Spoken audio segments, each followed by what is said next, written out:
ગુજરાતના ગીર સોમનાથ જિલ્લાને અડીને આવેલા એવા રમણીય અને પ્રવાસન સ્થળ એટલે કે દીવ કે જ્યાં આજે નગરપાલિકા ચૂંટણીનું પરિણામ જાહેર થયેલ હતું, જેમાં 13 વોર્ડ દ્વારા ચૂંટણી યોજવામાં આવેલી હતી। જ્યાં દીવ નગરપાલિકાની ચૂંટણીમાં ભાજપ અને કોંગ્રેસ સહિત કુલ 40 ઉમેદવારો મેદાને હતા।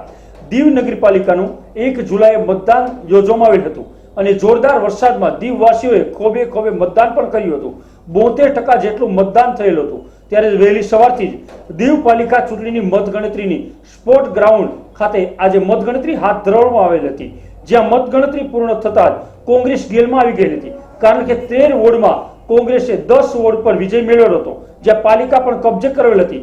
જ્યાં દીવ નગરપાલિકામાં કુલ 13 વોર્ડ છે, જેમાં દીવ શહેરમાં 7 અને ઘોઘલા વિસ્તારમાં 7 વોર્ડનો સમાવેશ થાય છે, જેમાં ઘોઘલા વિસ્તારના 7 વોર્ડમાં કોંગ્રેસ વિજય થઈ છે, જ્યારે દીવ શહેરના 6 વોર્ડમાં કોંગ્રેસે 3 અને ભાજપના 3 માં વિજય મળ્યો હતો, જ્યાં ભાજપના ફાળે 1 અને વોર્ડમાં 4 તે પ્રમાણે ભાજપના જીતનાર ઉમેદવારો અને મહિલા મોરચાના પ્રમુખ આરતીબેન મીડિયા સાથે વાત કરતા ગંભીર આક્ષેપો પણ કરેલા હતા।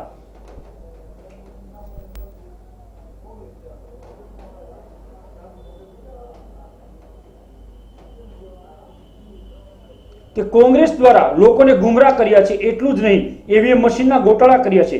ભાજપની હાર પાછળના અન્ય કારણો ગણાવતા કહ્યું કે દીવમાં નેશનલ હાઈવે પર થયેલી દારૂબંધીના કારણે ભાજપને ફટકો પડ્યો છે।